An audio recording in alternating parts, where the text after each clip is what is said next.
رنجو غم مٹانے والے آقا رسول خدا احمد مجتبی صلی اللہ تعالی علیہ وآلہ وسلم نے فرمایا، جو مجھ پر ایک مرتبہ درود پاک پڑھے اللہ پاک اس پر 10 رحمتیں نازل فرمائے گا۔ جو مجھ پر 10 بار درود پاک پڑھے رب کریم اس پر 100 رحمتیں نازل فرمائے گا، اور جو مجھ پر 100 مرتبہ درود پاک پڑھے اللہ پاک اس کی دونوں آنکھوں کے درمیان لکھ دے گا کہ یہ بندہ منافقت اور جہنم کی آگ سے آزاد ہے۔ سبحان اللہ۔ نام حضرت پہ لاکھ بار درود، نام حضرت پر لاکھ بار درود، بے عدد اور بے شمار درود ہم کو پڑھنا خدا نصیب کرے، دم بدم اور بار بار درود۔ مومنو آپ پر پڑھے جاؤ با ادب اور با وقار درود۔ جو محب نبی ہے اے کافی، جو محب نبی ہے اے کافی، چاہیے اس کو بار بار درود۔ ذرا غور کیجئے کہ 100 بار درود پاک پڑھنے میں وقت ہی کتنا لگتا ہے، انعام کتنا بڑا ہے کہ اس کی دونوں آنکھوں کے درمیان یہ لکھ دیا جاتا ہے کہ یہ بندہ منافقت اور جہنم کی آگ سے آزاد ہے۔ الصلاۃ والسلام علیک یا رسول اللہ، یہ بھی درود پاک ہے۔ صلی اللہ تعالی علی محمد صلی اللہ علیہ وسلم، یہ بھی درود پاک ہے۔ آپ اگر شارٹ سے مختصر سے درود پاک پڑھنا شروع کریں تو غالباً 15 سے 20 منٹ میکسیمم آپ کے 100 درود پاک پورے ہو جائیں گے، اور انعام اتنا بڑا۔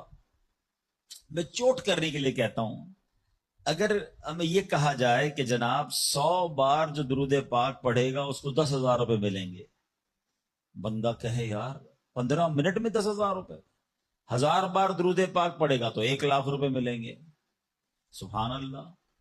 اب دنیا کا اگر کوئی انعام اعلان کر دیا جائے تو سارے ہی لوگ اسے کرنے کے لیے تیار ہو جاتے ہیں۔ یہ آخرت کا کتنا بڑا انعام ہے، ہر درود پر 10 رحمتیں۔ آپ یقین کریں کروڑوں روپے خرچ کر کے بھی ایک رحمت نہیں خریدی جا سکتی، اللہ نہ چاہے جس پر رحمت، کون رحمت لے سکتا ہے؟ مگر درود پاک سبحان اللہ، ہر درود پر رحمتیں برس رہی ہیں۔